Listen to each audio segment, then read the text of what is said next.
என்னதான் க்ரீமை பீட் பண்ணாலும் மெல்ட் ஆகுதா? அது என்ன நான் dairy whipping cream, dairy whipping cream ரெண்டுத்துக்கும் என்ன டிஃப்ரென்ஸ்? விப்பிங் க்ரீமை எப்படி கரெக்டாக ஸ்டோர் பண்ணுறது? விப்பிங் க்ரீம்ஸோட ஷெல்ஃப் லைஃப் என்ன? இந்த மாதிரி க்ரீம் பற்றின நிறைய யூஸ்ஃபுல்லான இன்ஃபர்மேஷனை இந்த வீடியோவில் பார்க்கலாம். நம்ம பீட் பண்ணுறதுக்கு முன்னாடி என்னென்ன ப்ரிப்பரேஷன்ஸ் எல்லாமே பண்ணணும்னு சொல்லிட்டுமே நான் இந்த வீடியோவில் டீட்டெயிலாக ஷேர் பண்ணியிருக்கேன். அண்ட் நம்மளோட basics of beginner baking guide பற்றியுமே நான் எண்ட் ஆஃப் த வீடியோவில் ஷேர் பண்ணியிருக்கேன். ஸோ வீடியோ ஸ்கிப் பண்ணாமல் ஃபுல்லாக பாருங்கள். வீடியோக்குள்ளே போகிறதுக்கு முன்னாடி வீடியோவை லைக் பண்ணிவிட்டு சப்ஸ்கிரைப் பண்ணிவிட்டு வாங்க வீடியோக்குள்ளே போகலாம். ஃபர்ஸ்ட் விப்பிங் க்ரீம்னா என்னென்னு பார்க்கலாம். ஆக்சுவலாக விப்பிங் க்ரீம்ன்றது வேறு எதுவும் கிடையாது. இந்த க்ரீமில் பார்த்தீங்கன்னா அதிகமாக ஃபேட் இருக்கும். அதாவது 30 to 35% பார்த்தீங்கன்னா இந்த க்ரீமில் ஃபேட் அதிகமாக இருக்கும். இதனால தான் விப்பிங் க்ரீமை நம்ம பீட்டர் யூஸ் பண்ணி பீட் பண்ணும்போது ஹேர் நல்லா ட்ராப் ஆகி க்ரீம் நல்லா விப்பாகி கிடைக்கும், ப்ளஃபியாகவுமே இருக்கும். நீங்கள் விப்பிங் க்ரீமை யூஸ் பண்ணி பீட் பண்ணியிருந்தீங்கன்னா உங்களுக்கு தெரிஞ்சிருக்கும். நம்ம 250 கிராம்ஸ் அளவுக்கு இப்போ க்ரீம் ஆட் பண்ணி பீட் பண்ணுறோன்னா நம்ம பீட் பண்ணி எடுத்ததுக்கப்புறமா அதை விட 2 டைம்ஸ் பார்த்தீங்கன்னா நல்லா ப்ளஃபியாக கிடைக்கும். இந்த மாதிரி க்ரீமில் ஃபேட் கண்டென்ட் அதிகமாக இருக்கிறதுனால ஹேர் ட்ராப் ஆகுது. அதனால தான் நம்ம கோல்ட் க்ரீமை பீட் பண்ணும்போது பீட் பண்ணதுக்கு ரொம்ப ஈஸியாக. இதே க்ரீம் பார்த்தீங்கன்னா சில்லுன்னு இல்லை, ரூம் டெம்பரேச்சரில் இருக்குது, இல்லை ஹாட்டாக இருக்குது அப்படின்னா நம்ம பீட் பண்ணவே முடியாது. எவ்வளோ பீட் பண்ணாலும் க்ரீம் மெல்ட் ஆகிட்டே இருக்கும். நெக்ஸ்ட் இப்போ டைப்ஸ் ஆஃப் க்ரீம் பற்றி பார்க்கலாம். க்ரீம்ஸ் பொறுத்த வரைக்கும் நம்மளுக்கு 2 different types of whipping cream பார்த்தீங்கன்னா அவைலபிளாக இருக்குது. Non dairy whipping cream, dairy whipping cream. நம்ம நான் டெய்ரி விப்பிங் க்ரீம் பற்றி பார்க்கலாம். இந்த நான் டெய்ரி விப்பிங் க்ரீமை தான் நம்ம பர்த்டே கேக்ஸ் பண்ணுறதுக்கு, கப் கேக்ஸ் பண்ணுறதுக்கு எல்லாமே யூஸ் பண்ணுவோம். நான் டெய்ரி விப்பிங் க்ரீம் பொறுத்த வரைக்கும் நம்மளுக்கு மார்க்கெட்டில் நிறைய பிராண்ட்ஸ் அவைலபிளாக இருக்குது. Rich, Tropolite, silver mark whipping cream, இந்த மாதிரி நிறைய பிராண்ட்ஸ் அவைலபிளாக இருக்குது. பட் நான் ஸ்டார்டிங்லேருந்தே சில்வர் மார்க் விப்பிங் க்ரீம் தான் யூஸ் பண்ணிகிட்ருக்கேன்.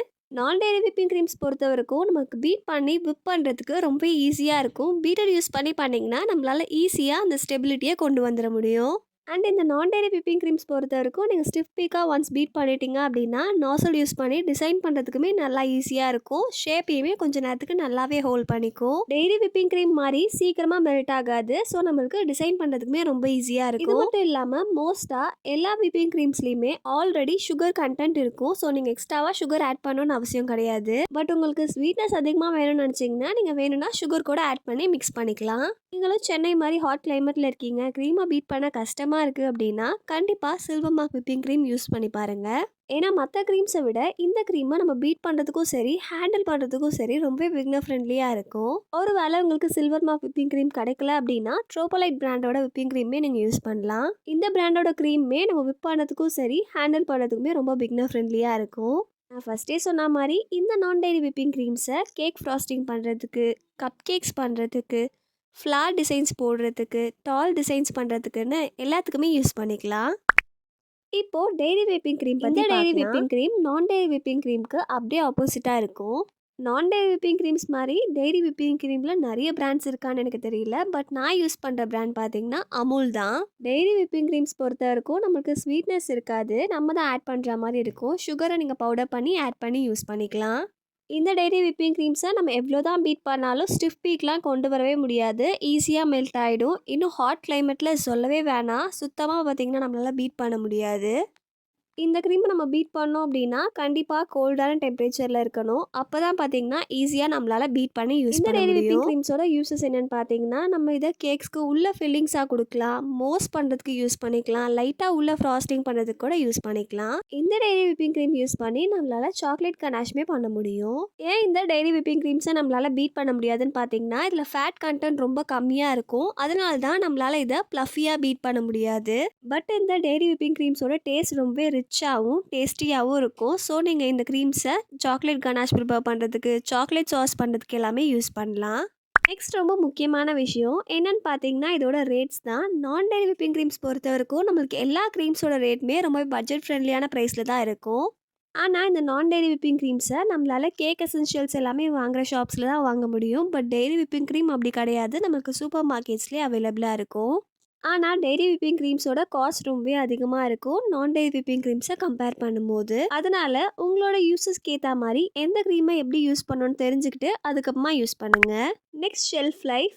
நான் டெய்ரி விப்பிங் க்ரீம்ஸாக இருந்தாலும் சரி, டெய்ரி விப்பிங் க்ரீம்ஸாக இருந்தாலும் சரி, ஒன்ஸ் நீங்கள் க்ரீமை ஓப்பன் பண்ணிட்டீங்கன்னா அதை கரெக்டாக ஸ்டோர் பண்ணுறது ரொம்ப முக்கியம். இல்லைன்னா ஃபுல்லாகவே ஸ்பாயில் ஆகிடும். நான் டெய்ரி விப்பிங் க்ரீம்ஸை நம்ம கரெக்டாக ஸ்டோர் பண்ணோம் அப்படின்னா நிறைய நாள் வரும். பட் டெய்ரி விப்பிங் க்ரீம்ஸ் பொறுத்த வரைக்கும் அப்படி கிடையாது. 2 டேஸ்லேயே நம்ம அதை யூஸ் பண்ணிடுற மாதிரி இருக்கும். நான் டெய்ரி விப்பிங் க்ரீம்ஸை நீங்கள் ஒன்ஸ் ஓப்பன் பண்ணதுக்கப்புறமா க்ரீமை பாக்ஸில் மாற்றிட்டு ஃப்ரீசரில் ஸ்டோர் பண்ணிக்கோங்க. இந்த மாதிரி ஸ்டோர் பண்ணும்போது 1 வீக் மேலேயே நீங்கள் வச்சு யூஸ் பண்ணிக்கலாம். இதெல்லாம் விட ரொம்ப முக்கியமான விஷயம் க்ரீமோட எக்ஸ்பைரி டேட் தான். க்ரீமுக்கு பின்னாடியே எக்ஸ்பைரி டேட் மென்ஷன் பண்ணியிருப்பாங்க. நீங்கள் வாங்கும் போதும் சரி, யூஸ் பண்ணும்போதும் சரி, எக்ஸ்பைரி டேட்டை செக் பண்ணிக்கோங்க.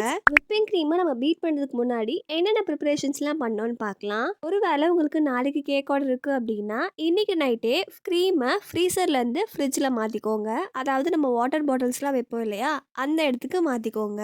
இப்போ நீங்கள் நெக்ஸ்ட் நாளை க்ரீமை எடுத்து பீட் பண்ணுறீங்க அப்படின்னா அப்போ க்ரீம் நல்லா லிக்விட் கன்சிஸ்டன்சியில் சில்லுன்னு இருக்கும்.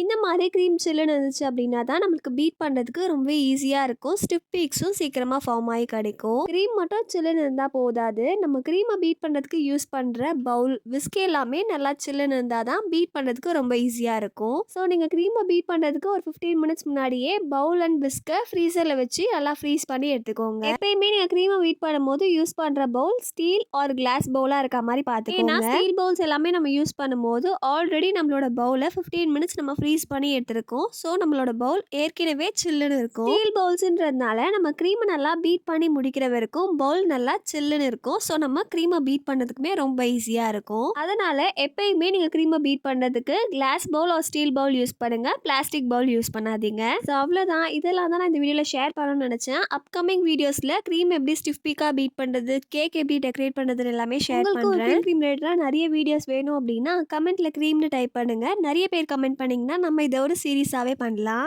நீங்கள் ஒரு பிகினர் பேக்கராக இருந்தால் நம்ம பேஜில் இப்போது basis of beginner guide launch பண்ணியிருக்கோம். இந்த கைடில் ஃபுல் பேசிக்ஸ் பார்த்தீங்கன்னா உங்களுக்கு கவர் ஆகிடும். இந்த கைடில் உங்களுக்கு மெட்டீரியல்ஸ் நாலேஜ், இன்க்ரீடியன்ஸ் நாலேஜ், டின் சைஸ் பற்றின நாலேஜ், இது மட்டும் இல்லாமல் பேக்கிங் டேர்ம்ஸ் அண்ட் அதோட யூசஸ், சயின்ஸ் பிஹைண்ட் பேக்கிங், இந்த மாதிரி நிறைய இம்பார்ட்டண்டான பேசிக் டாபிக்ஸ் எல்லாமே இந்த கைடில் உங்களுக்கு கவர் ஆகிடும். நான் இந்த கைடை லான்ச் பண்ணதுக்கு ஒரு பெரிய ரீசன் என்னென்னு பார்த்தீங்கன்னா, நான் என்னோட பேக்கிங் ஸ்டார்ட் பண்ணி ஸ்டார்டிங் ஸ்டேஜில் இருந்தப்போ நிறைய பார்த்தீங்கன்னா நான் ஸ்ட்ரகிள் பண்ணியிருக்கேன். ஏன்னா ஸ்டார்டிங் ஸ்டேஜில் நம்மளுக்கு ஹெல்ப் பண்ணுறதுக்கோ இல்லை யார்கிட்ட போய் கேட்குறதுன்னு கூட தெரியாது. யூடியூப்பில் வீடியோ பார்க்கலான்னு பார்த்தா நிறைய யூடியூப் வீடியோஸ் இருக்கும். என்னதான் நம்ம வீடியோஸ் பார்த்தாலும் அந்த அளவுக்கு கிளியரான எக்ஸ்பிளனேஷனோ இல்லை கிளாரிட்டியோ கிடைக்காது. இந்த பேக்கிங் கைடை ஃபுல் அண்ட் ஃபுல்லாக என்னோட 5 இயர்ஸ் ஆஃப் பேக்கிங் எக்ஸ்பீரியன்ஸை வச்சு நானே ப்ரிப்பேர் பண்ணியிருக்கேன். இந்த கைடை நம்ம இன்னும் லான்ச் பண்ணல, இன்னும் ஆன் ப்ராசஸில் தான் இருக்குது. பட் நம்மளோட ப்ரீ புக்கிங்ஸ் எல்லாமே நம்ம ஆல்ரெடி ஸ்டார்ட் பண்ணிட்டோம். ஆல்ரெடி இந்த கைடுக்கு 15+ பேக்கர்ஸ் பார்த்தீங்கன்னா ப்ரீ புக் பண்ணிட்டாங்க. ஏன் நான் ப்ரீ புக் பண்ண சொல்கிறேன்னு பார்த்தீங்கன்னா, இப்போ இது ஏர்லி பேர்ட் ஆஃபரில் நம்ம ப்ரீ புக்கிங்ஸ் எடுத்துகிட்டு இருக்கோம். ஒருவேளை நம்ம லான்ச் பண்ணதுக்கப்புறம் ஆர்டர் பண்ணிங்கன்னா கண்டிப்பாக ரேட் சேஞ்ச் ஆகும். இந்த கைடை நீங்களும் ப்ரீ புக் பண்ணணும் ஆர் மற்ற டீட்டெயில்ஸ் தெரிஞ்சுக்கணும் அப்படின்னா ஸ்க்ரீனில் தெரிய நம்பருக்கு வாட்ஸ்அப் பண்ணுங்கள். நான் எல்லா டீட்டெயில்ஸுமே உங்களுக்கு ஷேர் பண்ணுறேன். ஸோ அவ்வளோதான். இதெல்லாம் தான் இந்த வீடியோவில் ஷேர் பண்ணணும்னு நினச்சேன். கண்டிப்பாக இந்த வீடியோ உங்களுக்கு யூஸ்ஃபுல்லாக இருந்திருக்கும்னு நினைக்கிறேன். யூஸ்ஃபுல்லாக இருந்துச்சு அப்படின்னா லைக் பண்ணிவிட்டு சேனலை சப்ஸ்கிரைப் பண்ணிக்கோங்க. நெக்ஸ்ட் யூஸ்ஃபுல்லான வீடியோவில் பார்க்கலாம். டாடா, பாய் பாய்.